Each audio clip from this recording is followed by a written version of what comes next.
Harman Phoenix. I'm probably the last person to do an initial review of this film stock. It's not that I wasn't excited for this film stock, but more so, I didn't know what to do with this film stock to make a unique and interesting video. YouTube problems, am I right? Well, here's my attempt at yet another Harman Phoenix review. Accompanying this Phoenix on its first flight is the Nikon F2, paired with a 35mm f2.8 lens. As for development and scanning, this was all developed by the Tacoma Photo Center, and then brought home and scanned on my Epson V600 and converted using Negative Lab Pro within Adobe Lightroom.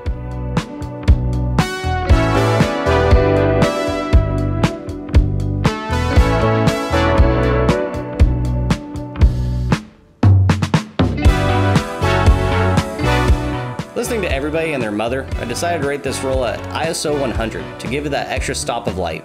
Speaking of light, it was a typical ugly-ass day down here in Tacoma. If you don't live in the Pacific Northwest, this is pretty much what it looks like for 4 to 5 months. It's this type of weather that influences my mindset, which inspired this channel's name. Jokes aside, this was actually one of the nicer days this winter.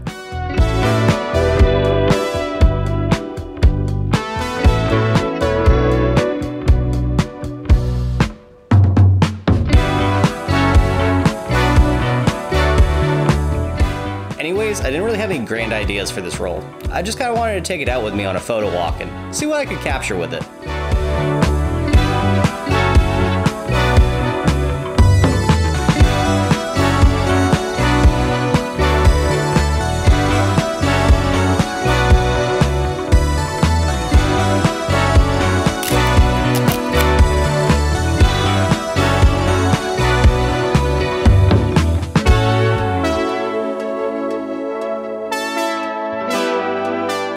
First impressions of this film stock.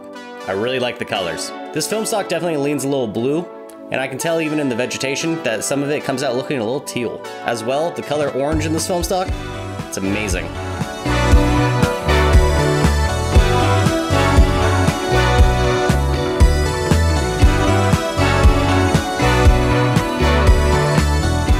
So if we go back to junior college and go study the color wheel, we can see that complementary color to orange is blue. So when placed side by side, they tend to pop. Think original Fuji film stocks and how the color red seems to stand out in those films, especially when paired up next to those Fuji greens. It's pretty much the same thing here with Harman Phoenix.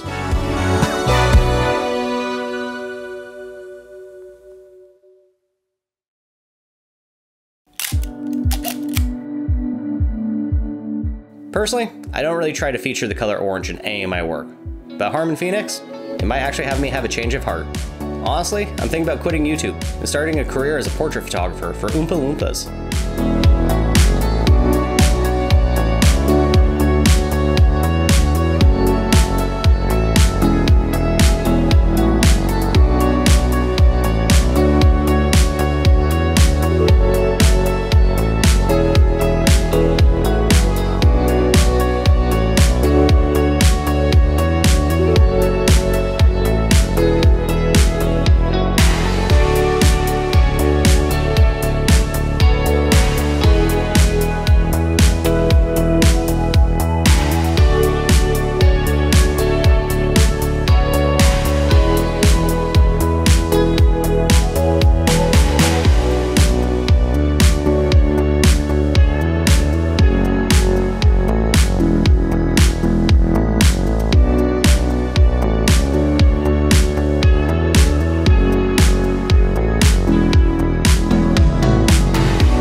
Don't judge me, but I love this composition.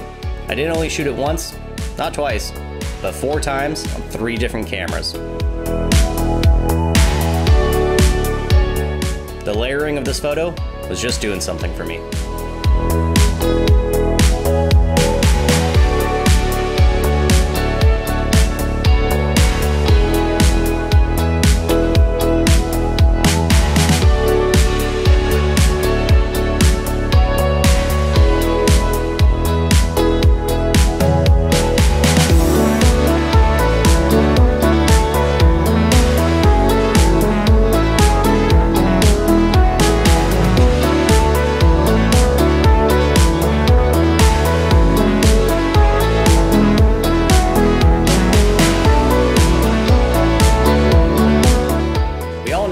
don't come here for normal looking photographs. You also don't come here for production value or well-rehearsed scripts. What I lack in talent and money, I can make up with experimentation. So let's start off with a normal photo. Nothing added.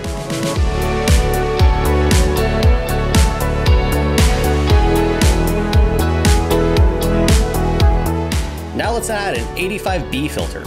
Typically meant for slide film, I was interested to see if this filter could warm up the photos as well as reduce the blues.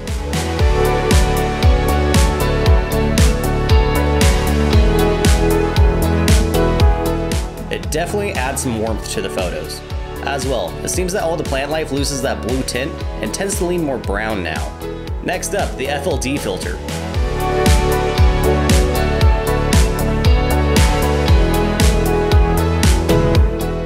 Yeah, don't use the FLD filter during the day. The magenta color cast and the added contrast, it's pretty terrible. This might just be me, but I also think this filter calls more attention to the halation in a bad way.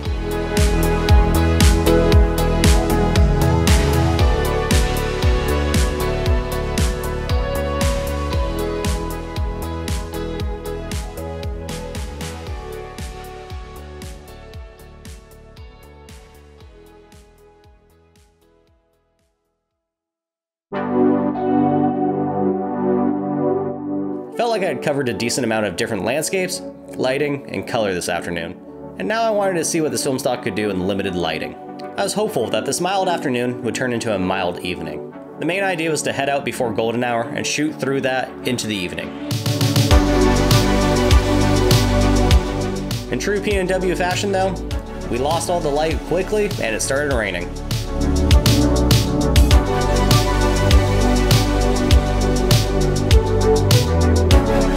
This was actually some heavy rain too. It wasn't the normal misting that we get up here. This kind of felt like you were being pelted.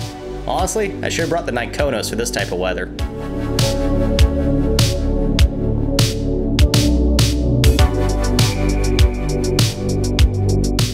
Speaking of things I should have used the FLD filter for these shots. Like, this might be the most green photo I've ever taken in my life, and I've shot a lot of Fujifilm stocks.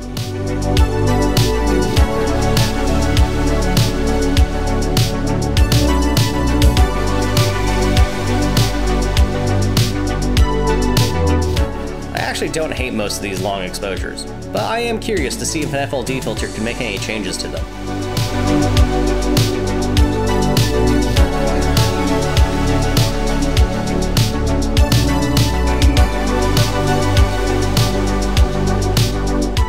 I honestly love the contrast and grain of these photos.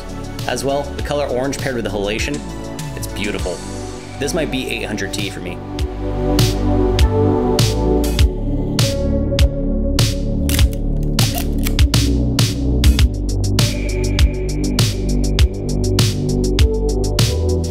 I eventually did get rained out. It was just coming down too hard and too fast to continue shooting with the Nikon F2.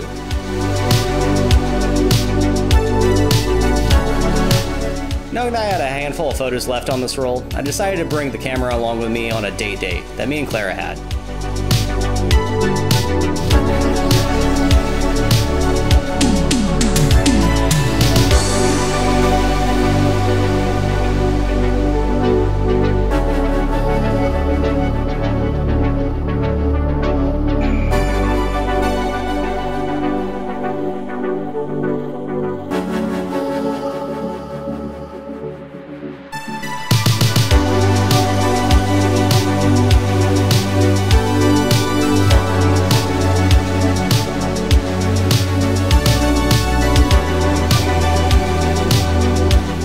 Again, I was just finishing up this roll, but I decided to try out the filters again. But this time, with portraits. Mwah! That's what all the girlies do on makeup YouTube. Jesus.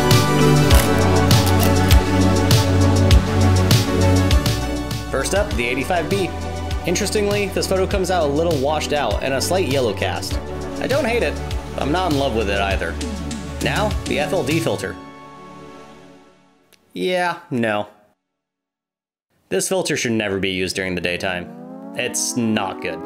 That magenta color cast on the skin, it's not okay. Sorry, Clara. I don't mean to be showing bad photos of you on this YouTube channel, but this was for science. Mediocre science. Wait, is this science, or is this just a bad use of money and time?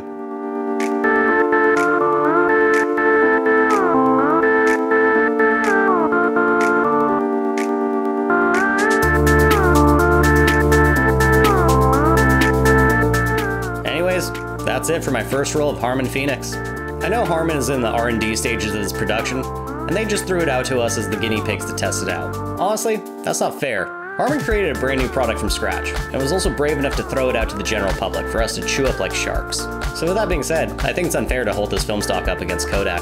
Kodak has been dominating the color film industry for over 80 years, so if Harman wants to step up and take a piece of that pie, I support the competition. Personally, I really enjoyed the photos I captured with the Harman Phoenix, and I'm gonna shoot more of it. The only thing I would have done differently though is, I probably wouldn't have rated this film stock as ISO 100. It was just a little too overexposed for me. Again, I had heard this film stock was hungry for light, so when I rated it at ISO 100 and then metered for the shadows, I think I overdid it. Again, I really enjoyed this film stock, so this won't be the last time you'll be seeing Harman Phoenix on this channel. I already have several trips planned for this summer. I think Harman Phoenix will be accompanying me on every single one. As well, I'm not done experimenting with this film stock at night. I think there's something magical about this film stock when shooting at night, and I'm eager to see what it can do. Part of me though is already sad about Harman Phoenix, because it's already dying. We all know that Harman's probably working on a version 2 of Phoenix, if not a follow-up to it already. The desire for a more color-accurate film stock with less pronounced grain, better latitude, as well as an anti-halation layer will smolder the current Phoenix. I understand the desire to better yourself, I really do. But I really like this super characteristic film stock as is. It's got this unique experimental vibe, similar to some of the Lomo film stocks, or retrochrome, if retrochrome looked good. Well, isn't this on brand? Me mourning the death of something while it's here physically in my hands and alive. Hopefully, like the mythological Phoenix, Harman Phoenix will keep coming back, and better than ever, after each subsequent iteration. In other words, in a blaze of glory, I'll rise from the ashes, again and again. Unfortunately, my final act will be in a blaze of glory as well, probably from an Evel Knievel inspired mini bike session, or playing with fireworks with a gin and tonic in hand.